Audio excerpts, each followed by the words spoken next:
पीड़ित वकील हैं जो न्याय दिलवाने वाले ही आज परेशान हैं। उनको न्याय कहाँ से मिलेगा ये आने वाला समय बताएगा। और जिला अधिकारी से निवेदन है कि पीड़ित को इंसाफ दिलवाया जाए और उनका जैसे मकान दिलाया गया है उनके मकान तो या सही मरम्मत करवाया जाए या उनको उसका मुआवजा मिले। अब मैं अधिवक्ता हूँ हाई कोर्ट का। मैं खुद लोगों को न्याय दिलाता हूँ। आज मेरे साथ ये चीज़ें, ये घटना हुई, मेरा घर तोड़ दिया गया। सामान आप देख सकते हैं, पीछे अलमारी पड़ी हुई है, मेरे सारे सामान दबे हुए हैं। जी। रोड पे रहने की नौबत आ गई है। मैं लोगों को न्याय दिलाता हूँ। आज मैं न्याय के लिए भीख मांग रहा हूँ, दौड़ रहा हूँ, इधर उधर चौकी जा रहा हूँ, थाने जा रहा हूँ, कमिश्नरेट में जा रहा हूँ, कमिश्नर साहब के पास जा रहा हूँ। मैंने अमरन अनशन भी किया हाई कोर्ट पे, जी। अम्बेडकर जी की मूर्ति के नीचे, जी। तो वहाँ भी कोई विकल्प नहीं हुआ। और मुझे झूठा आश्वासन दिया गया कि मुकदमा लिख जाएगा। कौन बोला? सिविल लाइन इंस्पेक्टर ने। हम्म। उन्होंने बोला कि आप हमको बताइए, वो लिख जाएगा।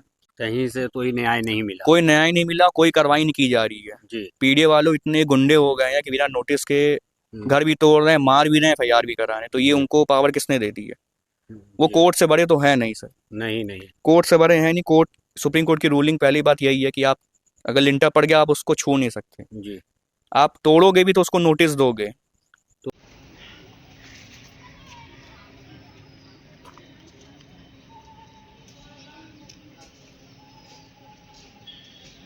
नमस्कार प्रयागराज टाइम स्पॉट न्यूज़ से आज हम आए हुए हैं तालिंदीपुरम में, जहां पर एक मामला सामने आ रहा है।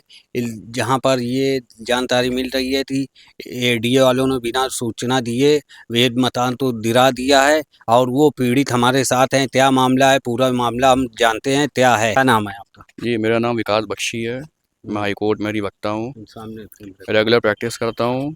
मामला ये है कि मैंने 2017 में ज़मीन ली थी, जो कि सरकारी लेखपाल थे कैलाश किशोर मिश्रा और श्यामा देवी मिश्रा और उनके परिवार के और लोग। ये कौन है? ये जिनसे मैंने ज़मीन क्रय की थी, खरीदी थी जी जी। हमने। फिर उसके बाद मैंने वो निर्माण कार्य कराया इस पे 2022। यही वाली है? हाँ, वो यही वाली आप देख सकते हैं कि पीछे ज़मीन है। उसके बाद 2022 में भी इन लोगों ने आके बिना नोटिस के, बिना किसी चीज़ों के सामने घर गिरा दिया मेरा। 2 कमरा किचन बाथरूम गिरा था। उसका हाई कोर्ट में अलग से भी रिट फाइल है, ठीक है। जी। फिर उसके बाद जो वो जिनसे मैंने ज़मीन लिया था कैलाश किशोर मिश्रा, जो कि मेरे पास उनका एक एग्रीमेंट भी है उनके माता जी के खिलाफ। ये उनके ये जो कि 1G46 राजरूपुर गैस गोदाम राजूपुर में रहती हैं। तो इस एग्रीमेंट में ये भी था कि इसमें अलावा ये आप भी दिखा सकते हैं कि प्रयागराज विकास प्राधिकरण का उपरोक्त जमीन पर अगर कोई हस्तक्षेप करता है तो वो मेरा पूरा पैसा देंगे। ये लिखा हुआ है विद एग्रीमेंट पे। इस पे आप ये फोकस कर सकते हैं। जमीन का ये लिखा हुआ है, ठीक। चलिए, सेकेंडरी चीज़ ये है कि मैंने सारे पैसे जो हैं आरटीजीएस से दिए हुए हैं, जो कि वाइट है। और उसके बाद जब मैंने इस पे निर्माण कार्य कराया तो उसको तोड़ दिया गया। फिर मैंने 2025 में लेखपाल से कहा कि या तो मेरा पूरा पैसा दो। तो लेखपाल ने कहा कि लेखपाल का क्या नाम है? कैलाश किशोर मिश्रा, जो कि सदर में लेखपाल हैं कचहरी में प्रयागराज में। तो उन्होंने हमको कहा कि मैं तुम्हें 30 लाख रुपए दे रहा हूँ, ज़मीन छोड़ दो। तो मैंने कहा चलिए ठीक है। तो फिर उसके बाद उन्होंने मुझे पैसे नहीं दिए और उन्होंने मुझे 1 लाख रुपए दिया, 1 लाख के आसपास, और कहा कि आप पीडीए में जाके बात हो गई है मेरी, आप जाके वहाँ पे मकान बनवाओ, ठीक है। तो मैंने उनकी बात सुनते हुए वो मेरे अकाउंट में 1 लाख रुपए करीबन भेजे। उसके बाद मैं यहाँ पे कार कराने लगा। कार कराने पे 2 लोग आए मेरे पास, मुझसे पैसे मांगे। कौन आया? उस समय में वो मेरे को नहीं पता था कि वो जेई हैं। वो बाइक से आए, कहे कि इसका वो नक्शा करा लीजिए, कम में हो जाएगा। तो मैंने कहा ठीक है, मैं करा लूँगा। मैंने कहाँ कराना है, तो वो बाइक से बिना बताए फिर आगे भाग गए। मैं रोकता भी रहा। मेरे को नहीं पता था कि वो पीडीए के जेई हैं रुपेश पटेल। उसके बाद फिर मैंने जब इस पे आप देख सकते हैं कि मैंने यहाँ पे एक मकान बना लिया था, उस पर लिंटर पड़ गया था। तो वो लिंटर पड़ने के तीसरे दिन आए, बिना नोटिस के उन्होंने बिना मुझे सूचित किए हुए यहाँ पे बुलडोजर चला दिया। मैं मेरी वार्तालाप उनसे मिस्त्री के फ़ोन से हुई। मैंने उनसे 10 मिनट मांगा कि आप 10 मिनट रुक जाओ, मैं अपना सामान निकाल लेता हूँ। वो कह रहा नहीं, हम नहीं रुकेंगे, हम तोड़ेंगे। ठीक है, कहीं भी ऐसी गाइडलाइन नहीं है कि आप वो बिना नोटिस के कोई मकान गिरा दें। सुप्रीम कोर्ट की पहले रूलिंग है कि आप उसको नोटिस देंगे, वादी का आप पक्ष रखेंगे, उसके बाद वादी का पक्ष रखेंगे, उसके बाद आप क्या कहते हैं तोड़ सकते हैं या कुछ भी कर सकते हैं। उस पे तो ही नोटिस मिली थी? कोई नोटिस नहीं मिली थी, उन्होंने सीधा यहाँ पे आके बुलडोजर चला दी है। लेबर लोग की बाइक टूट गई, उनको भी चोटें लगी। फिर उसके बाद जब मैं यहाँ पे आया तो मैं वो तोड़ के जैसे ही यहाँ पे बाहर निकले थे, तोड़ के जैसे ही वो बाहर निकले, उसके बाद वो हमको वहाँ मिले तो मैं पूछने गया वहाँ पे, तो रुपेश पटेल हमारा कॉलर पकड़ ली, कहे तुम कौन हो। उस समय मैं ड्रेस नहीं पहना था, लोअर टी शर्ट में था। तो वहाँ कहा सुनी हुई और उन्होंने मेरा कॉलर खींचा, एक ने मेरे पैर पे लाठी मारा, सर पे लाठी मारने जा रहा था, जो कि वो रुपेश पटेल जो कि जेई है, उनके साथ के और अन्य लोग थे, वो मुंह बांध के आए हुए थे, उनका चेहरा कवर किया हुआ था। वो मैंने साक्ष्य दिया हुआ चौकी पे, सारे फोटोज और वीडियोस क्लिप दी हुई है कि वो किस तरीके से लोकल गुंडे लोग उनके साथ आए थे। 20 लोग थे और वो मुंह बांध के आए, वो यहाँ पे तोड़े जी। उसके बाद क्या कहते हैं, मैंने वो मेरे पास फुटेज है पूरी उसकी जी। तो वो हमको मारे भी, मेरे खिलाफ फर्जी मुकदमा कराए कि मैं सरकारी दस्तावेज फाड़ा। पहली बात, मैं अकेला आया था, उन्होंने कहा कि मैं वहाँ पे उनको मारा, पहली बात। दूसरी बात और तीसरी बात ये कि उन्होंने मेरे खिलाफ फर्जी मुकदमा कराया, मेरा मकान तोड़ा, मुझे मारा और फर्जी मुकदमा कराया। अब उस मुकदमे में ये है कि उन्होंने कहा है कि सरकारी दस्तावेज फाड़ा मैंने। पहली बात, आपने फाड़ा था? मैं वो तोड़ के सीधा आगे निकल गए थे वहाँ रोड पे, मैंने फाड़ा ही नहीं था जी। मैं तो यहाँ पे अकेले आया था। एफआईआर में मेरा नाम भी गलत है, राहुल सिंह उर्फ विकास बख्शी, जो कि मैं राहुल सिंह को नहीं जानता हूँ जी। जो एड्रेस दिए हूँ एफआईआर में जो है, मैं वो भी एड्रेस नहीं जानता हूँ जी। मैं रहता हूँ हाई कोर्ट के समीप, जो कि मैं अब यहाँ पे नहीं बनाऊँगा, गोपनीय रखूँगा। कभी मेरे पे कभी भी क्या कहते हैं हमला हो सकता है, जानलेवा हमला। जानलेवा हमला हुआ है, जिसकी मैं एप्लीकेशन ये सिविल लाइन थाने में दिया हूँ। गाड़ियों से पीछा किया गया, मारने का प्रयास किया गया। कौन था?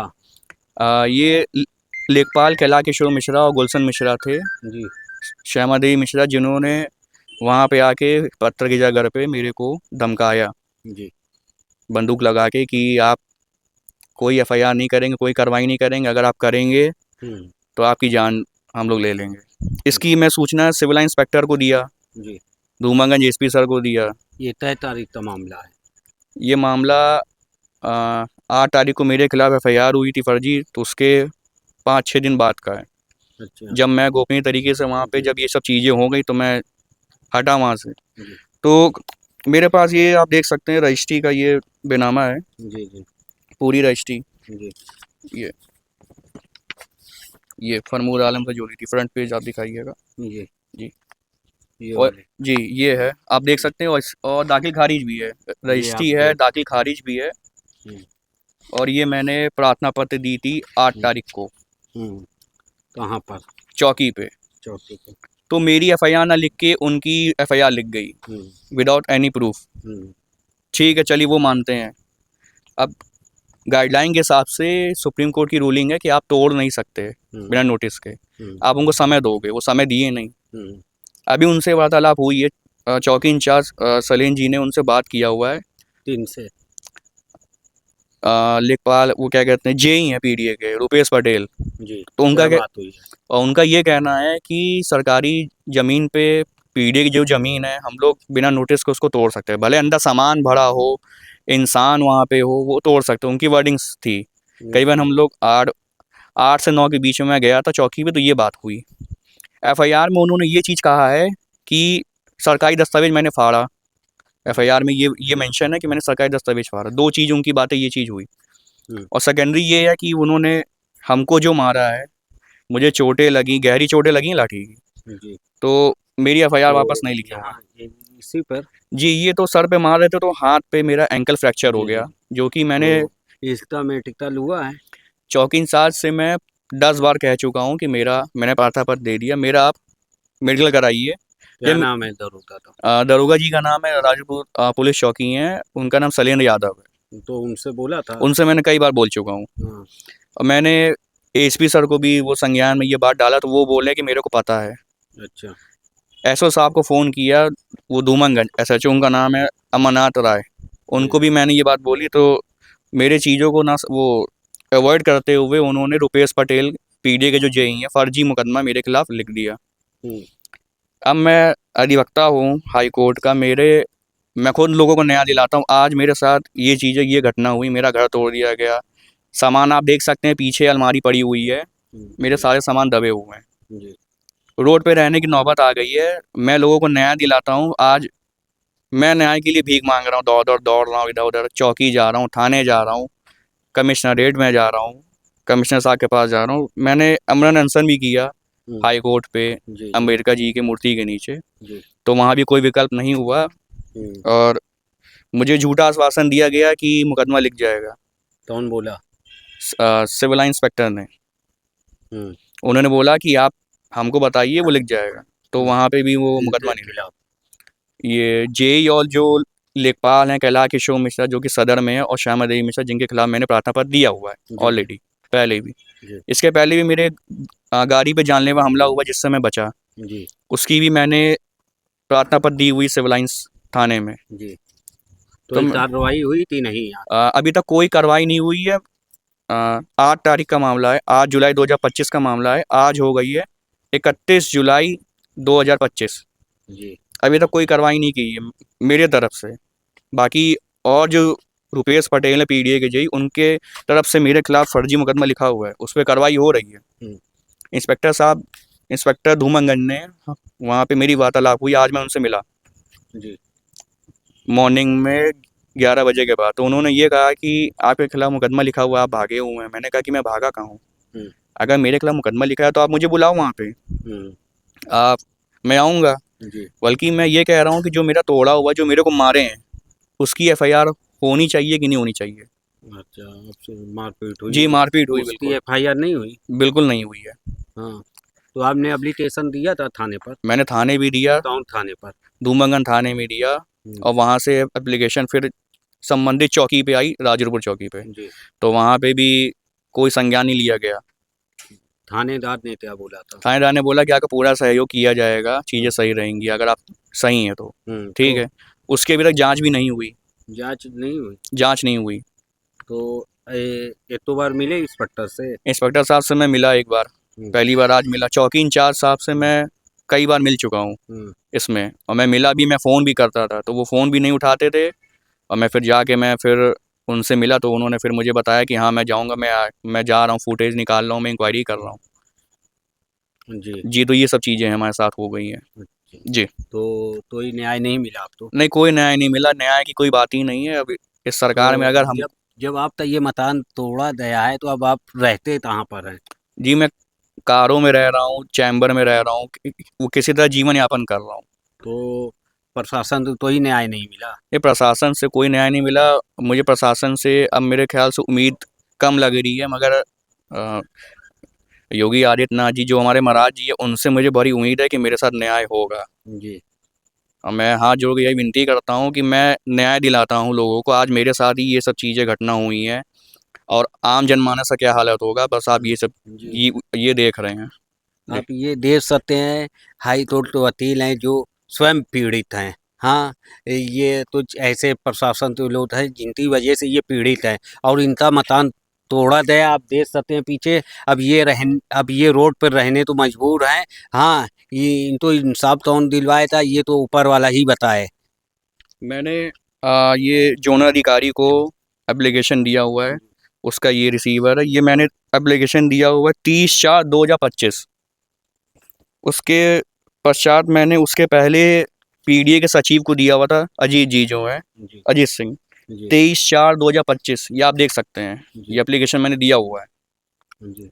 तो अजीत जी का ये कहना था कि इनकी सहायता किया जाए, ये इनका जो प्रक्रिया है वो जेन्युइन है। पीड़ित वकील हैं जो न्याय दिलवाने वाले ही आज परेशान हैं, उनको न्याय कहाँ से मिलेगा ये आने वाला समय बताएगा। और जिला अधिकारी से निवेदन है कि पीड़ित को इंसाफ दिलवाया जाए, और उनका जैसे मकान गिराया गया है उनके मकान तो या सही मरम्मत करवाया जाए, या उनको उसका मुआवजा मिले। एक एक वीडियो बनाए ना आप लोग,